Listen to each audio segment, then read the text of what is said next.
Olá, como vão todos? Sejam muito bem-vindos. Eu sou a professora Cristiane Oliveira, a sua professora de Ciências, e vamos conhecer a nossa aula de hoje. Aula de número 41, Objetos de conhecimento, misturas homogêneas e heterogêneas. Detalhamento, materiais utilizados para separar misturas, equipamentos de laboratório, separação de misturas. Então, vamos começar?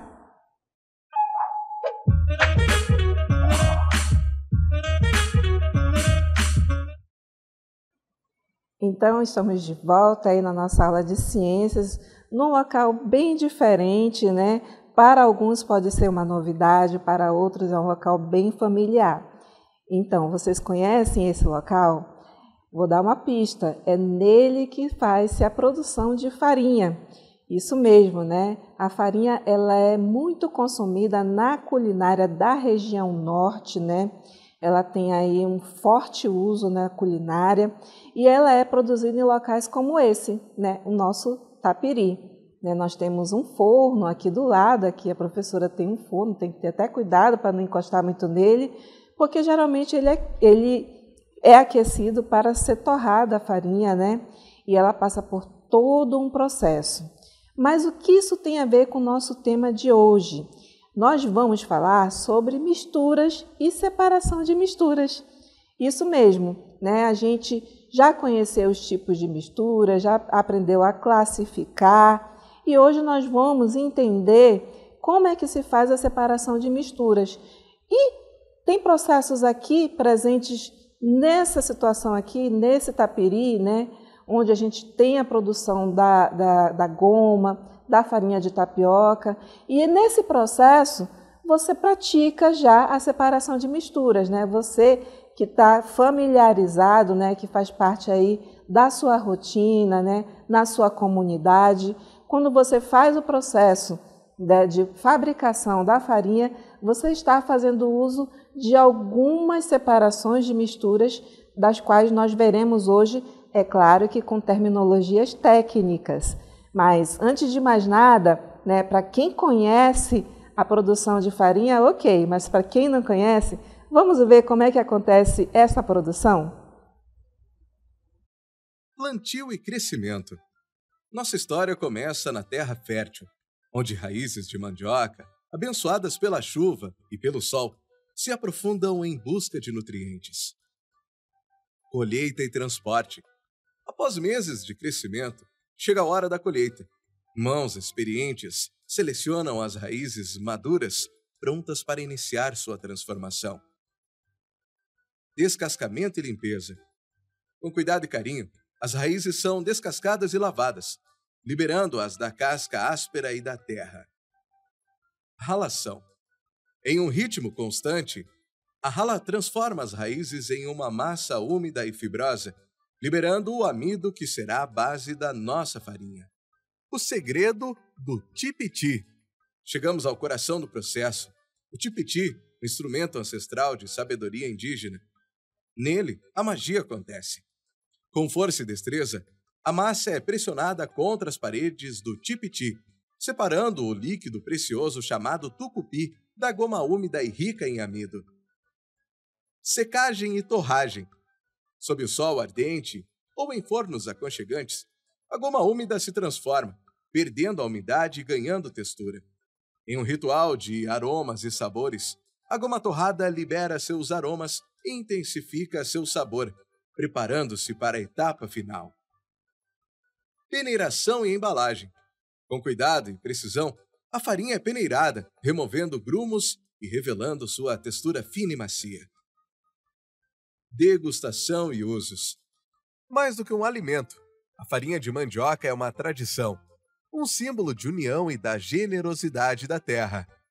Em cada mordida, celebramos a sabedoria ancestral e a riqueza da nossa cultura. Paisagem rural ao entardecer. A jornada da mandioca à farinha é uma história de transformação, de trabalho árduo e de amor pela terra. Em cada etapa, celebramos a conexão entre o homem e a natureza, a tradição e o sabor. Então, vocês viram como é que é o processo, né, de fabricação da farinha? Isso mesmo. Trazendo para o nosso contexto da ciência, nós vimos neste processo algumas situações, né, em que a macaxeira, a mandioca, na verdade, ela vai fazer parte desse processo em 2 momentos em que ela ocorre aí a sua filtração, né, ocorre a peneiração. Então, é sobre essas situações do cotidiano, né, trazendo o exemplo do processo da produção da farinha, é que eu quero convidar vocês a conhecer na ciência quais são esses procedimentos de misturas, classificados em separação de misturas físicas e separação de misturas químicas, tá bom? Então, vamos lá começar? No nosso dia a dia, está repleto de exemplos, né, de separação de misturas, muitas vezes realizadas de forma inconsciente. Isso mesmo, você faz esse processo e nem sabe. Mas com os princípios científicos por trás, hoje nós vamos explorar alguns exemplos deles, né, desse cotidiano. O primeiro é fazendo café. Isso mesmo. O café, lembrando a vocês que vai ser um tipo de mistura heterogênea, porque nós temos aí o pó de café, a água, e não se esqueçam, para quem gosta, né, colocar um açúcar, né, para adoçar o café. Isso mesmo. Existem pessoas que colocam até outras iguarias, né, até outros temperos aromáticos para produzir um café com um cheiro mais característico. Bem, quando a gente faz o café, nós, é claro, temos que passar por um processo chamado de filtração. Isso mesmo, a filtração ele é um método de separação na ciência, né? A água quente passa pelo filtro, levando o pó do café moído, que fica retido no filtro, tá? Ocorrendo a separação aí do café em pó do líquido. E durante esse processo, quando você vê aquela fumacinha subindo, é a evaporação, onde parte da água evapora durante o processo de aquecimento, concentrando o café. Isso mesmo, né? Nós temos 2 processos de separação que ocorrem aí sem a gente perceber, tá bom? Isso aí é só fazendo café. Mas quando a gente está preparando um suco, também ocorre o processo de mistura e separação. Então, o suco, lembrando aí o suco de laranja, por exemplo, ele é uma mistura heterogênea, né, porque ele tem o bagaço e o suco da laranja, isso antes do processo da filtração, onde você consegue ver os gominhos da laranja. E aí, quando você passa ela pelo processo de filtração, a polpa fica retida na peneira e o que passa para o copinho já é aquele aspecto de suco homogêneo, onde você não consegue mais distinguir quem é quem. Então, dependendo da fase do processo da preparação do suco da laranja, ela pode ser classificada em homogênea e heterogênea. E a diferença, né, dessa classificação está no processo de filtração, tá bom? Na limpeza da casa também ocorre tipos de misturas, né, e separação de misturas. Ou seja, quando você está lá fazendo a limpeza, onde você tem aí o detergente, a água, e você coloca esses produtos em contato com a casa, o que você está fazendo? Você está fazendo uma mistura da água, do detergente, da sujeira e da poeira, tudo fica junto ali, né? E qual é o processo de separação? Quando você está fazendo uma limpeza seco, a separação é a aspiração, né? A aspiração do pó com o aspirador, né? Que é uma máquina que é utilizada em algumas casas, alguns lares, né? Onde utiliza o processo de sucção para remover a poeira e sujeira do chão. Mas, quando você não tem um aspirador de pó, você vai por aquele método clássico que a professora também faz esse método, né? Que é o passar pano, né? Passar o pano úmido, onde a água do pano úmido captura a poeira e a sujeira das partículas das superfícies. Aí você também está fazendo um processo de separação. Olha só que coisa incrível, né? Nós temos também na cozinha, quando a gente está preparando alimentos, como, por exemplo, o arroz, né? O tipo de mistura aí nessa panela que você está vendo é uma mistura heterogênea, onde nós temos grãos de arroz e água, tá? E para o método de separação? Bem, o arroz ele passa pelo processo de cozimento, né, que é a cocção, onde o arroz absorve a água durante o cozimento, alterando a textura da mistura. Tá, e depois disso, professora? Depois a gente escorre o arroz, né? Nesse processo de escorrer o arroz e separar os grãos da água, você pode utilizar também um filtro, né, uma peneira, para fazer a separação da água e do arroz, ou simplesmente você escorre com a ajuda de um pano, ou com o próprio auxílio também da tampa da panela. Ou seja, de qualquer forma, você está separando a água do arroz. Então, esse é um processo de separação também que a gente pratica durante o dia, né, no dia a dia da gente e nem percebe.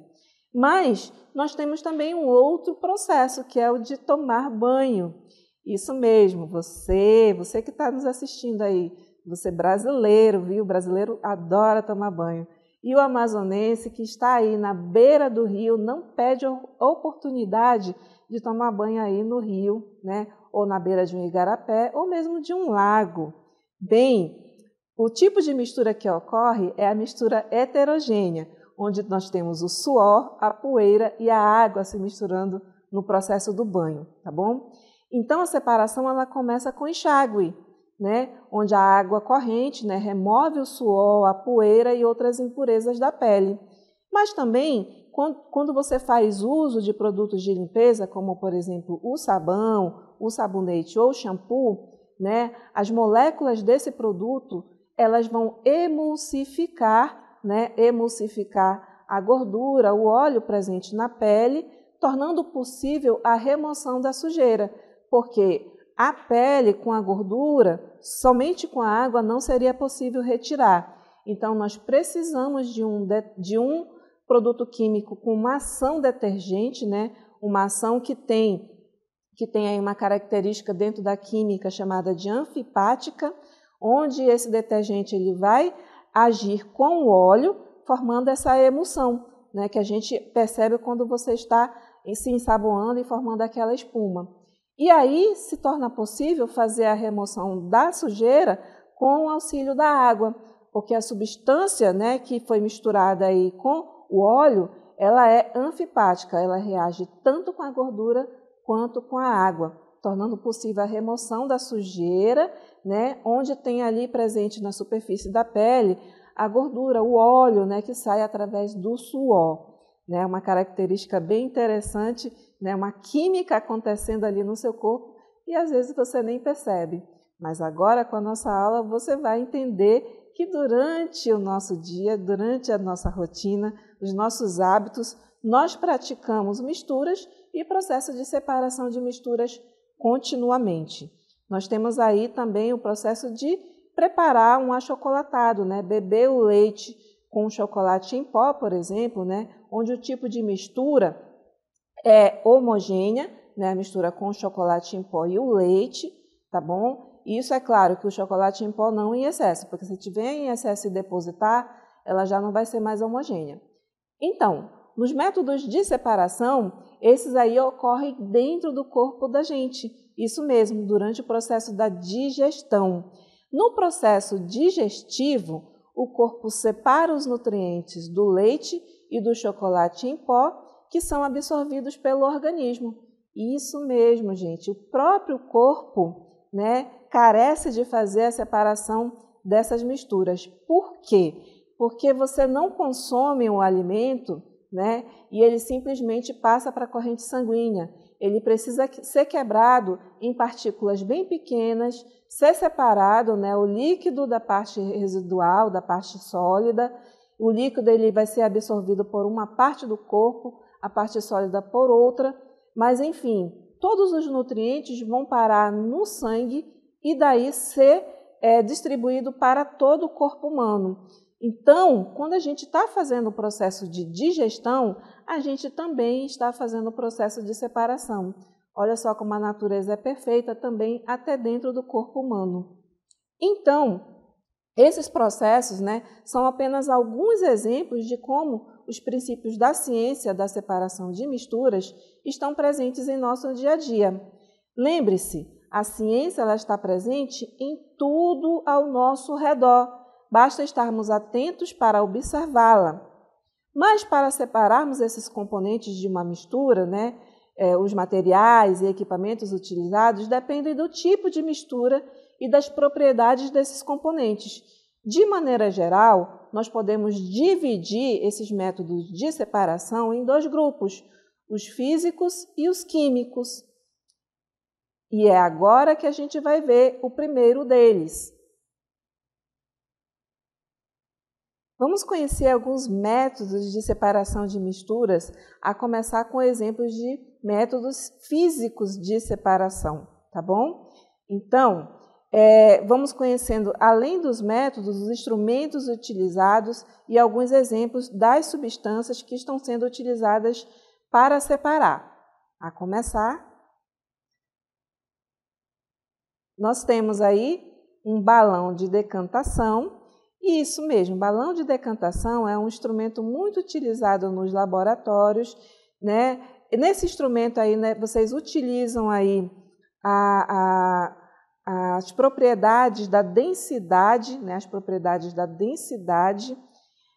onde a diferença da densidade entre os líquidos vai ser possível porque eles são imiscíveis, né, ou seja, eles não se misturam, como ocorre, por exemplo, com a água e o óleo, onde o líquido com a densidade mais alta ele vai se depositar na parte superior e o da densidade mais baixa na parte inferior.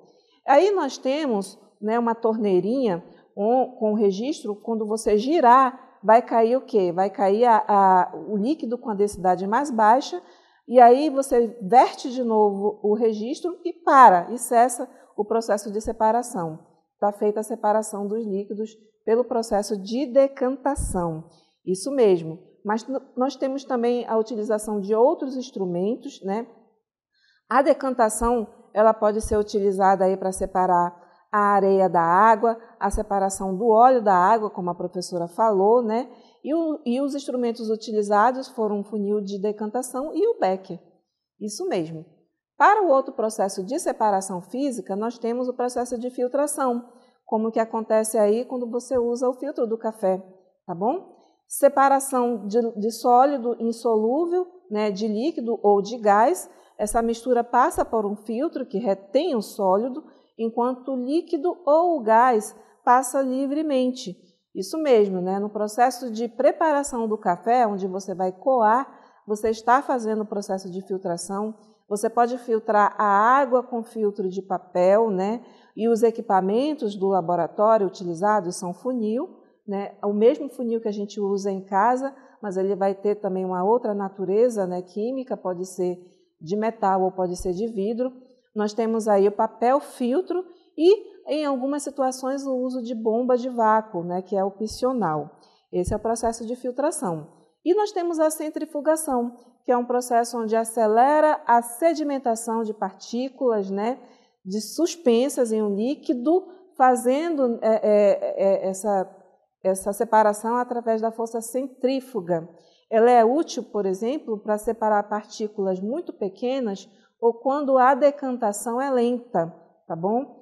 Um exemplo da utilização, né, é quando você separa, por exemplo, a análise de amostras de sangue, né? Você vai separar plasma das plaquetas, né, das hemoglobinas, porque cada componente do sangue ele tem uma densidade diferente. Então, dependendo da velocidade do processo de centrifugação, você vai ter a separação de um determinado componente do sangue. Os equipamentos, em geral, no laboratório são a centrífuga e os tubos de centrífuga, né? Alguns tubos chamados de Eppendorf. Tem um processo de separação que a professora citou lá no cotidiano, que é a evaporação. A evaporação é a remoção do solvente, né, de uma solução, deixando o soluto sólido, né?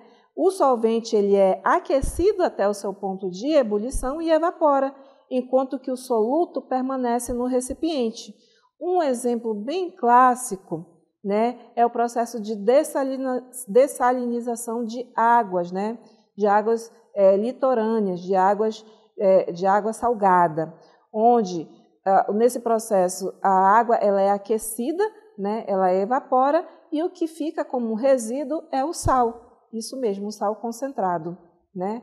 Nós temos também em processos também de evaporação, por exemplo, no suco de frutas, né, fazendo aí compotas, doces e geleias, por exemplo. Nós temos o uso no laboratório dos equipamentos, o becker, né, que é um copo, a placa de aquecimento, né, que pode ser substituída por uma chama, um bico de Bunsen, e também o termômetro, né, para fazer a medição da temperatura, né, dependendo da densidade, né, e do produto que você quer reter ali, no processo de evaporação. Nós temos também aí o processo de destilação, isso mesmo, a destilação que separa os componentes de uma mistura líquida com base em seus diferentes pontos de ebulição. O líquido ele vai ser aquecido, o vapor ele é resfriado e condensado, e os componentes, né, com pontos de ebulição diferentes, né, mais baixos, evaporam primeiro, por exemplo, e aí vai sendo feita a destilação, né, chamada de destilação fracionada. Nós temos como exemplo o processo da separação do álcool e da água, né, para obter os vários tipos de álcool, como o etanol 78, e nós temos o processo de separação, né, de destilação, aí no processo da separação das substâncias presentes no petróleo, né, onde essa destilação fracionada vai ter vários produtos, incluindo o querosene, o gás, a gasolina, né, o piche. Então, dependendo da sua densidade, da temperatura que está sendo utilizada no processo de destilação, nós vamos ter vários produtos, né? Os equipamentos para laboratório utilizados são a coluna de destilação, o termômetro e o becker, né? Esses aí foram os processos de separação física, né, que vocês viram enquanto a professora falava sobre eles iam passando aí para vocês, né? Então, esses são alguns exemplos utilizados. Agora nós vamos conhecer os processos de métodos químicos de separação, né? Onde nós vamos conhecer tanto exemplos como os instrumentos utilizados para fazer essa separação, né?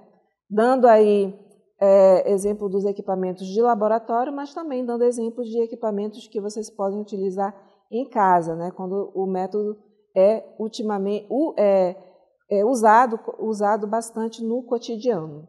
Vamos começar pelo primeiro método aqui para a nossa exemplificação, que é o método de precipitação. Esse método aí, ele separa um sólido insolúvel de uma solução através da adição de um reagente, que precipita o soluto, né, que vai fazer com que ele se deposite, por exemplo, no fundo, né? O precipitado ele vai ser separado pelo processo de filtração. Primeiro, está acontecendo aí o processo da mistura, onde vai formar o precipitado. E ao formar essa mistura e ele se depositar no fundo, depois vai ser o processo de separação física. Primeiro é a química e depois é a física, tá? Então, quando a gente faz, por exemplo, a separação do cloreto de prata de uma solução de nitrato de prata, né, a gente obtém aí o hidróxido de ferro a partir de uma solução de sulfato de ferro, como está acontecendo aí nessa imagem que vocês estão visualizando.